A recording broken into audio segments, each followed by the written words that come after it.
नमस्ते। Competitive exams में वो जो कोडिंग डिकोडिंग वाले सवाल आते हैं ना, उन्हें देखकर कई बार दिमाग घूम जाता है कि नहीं? लगता है कि अरे ये क्या पूछ लिया। पर यकीन मानिए, ये एक बहुत ही मजेदार पजल जैसा है। बस इसके कुछ सीक्रेट रूल्स होते हैं। अगर वो पता चल जाएं तो इनको सॉल्व करना चुटकियों का खेल है। तो क्या कहते हैं, चलिए मिलकर इन कोड्स की दुनिया को समझते हैं।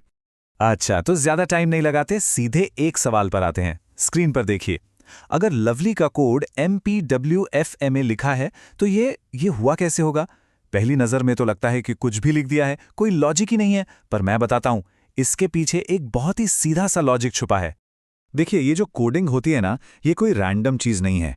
ये एक पूरा लॉजिकल सिस्टम है। मतलब सांकेतिक भाषा का मतलब ही यही है कि हर अक्षर या शब्द को एक खास नियम, एक पैटर्न के हिसाब से बदला गया है।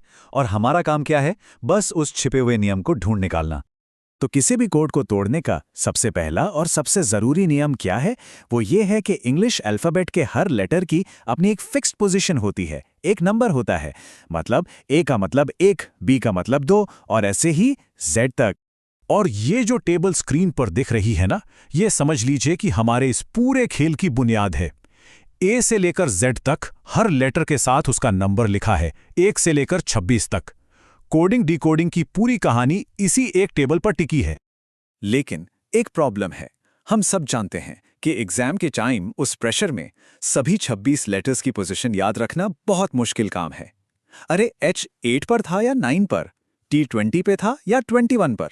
बस इसी कंफ्यूजन को दूर करने के लिए एक जबरदस्त ट्रिक है। और वो ट्रिक है ये शब्द EJOTY। ये सिर्फ एक शब्द नहीं है, समझ लीजिए कि हर कोड ब्रेकर के लिए ये एक मास्टर की है। ये 5 अक्षर पूरी की पूरी अल्फाबेट का नक्शा आपकी उंगलियों पर ले आएंगे। तो ये काम कैसे करता है? बहुत सिंपल। E है 5वां लेटर, J 10वां, O 15वां, T 20वां और Y 25वां। 5-5 के गैप पर। बस ये 5 पोजीशन याद कर लीजिए, फिर कोई भी लेटर हो, इनके आगे पीछे गिनकर आप सेकंड्स में उसका नंबर पता लगा लेंगे।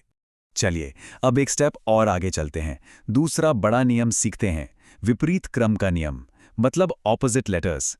हमें पता है कि ए का उल्टा जेड होता है, बी का उल्टा वाई होता है। पर सवाल यह है कि क्या हर लेटर का उल्टा खोजने का कोई तेज तरीका है? मान लीजिए हमें डब्ल्यू का ऑपोजिट पता करना है, तो क्या इसका कोई फटाफट वाला तरीका है, बिना पूरी ABCD लिखे या उंगलियों पर गिने? हाँ, बिल्कुल है।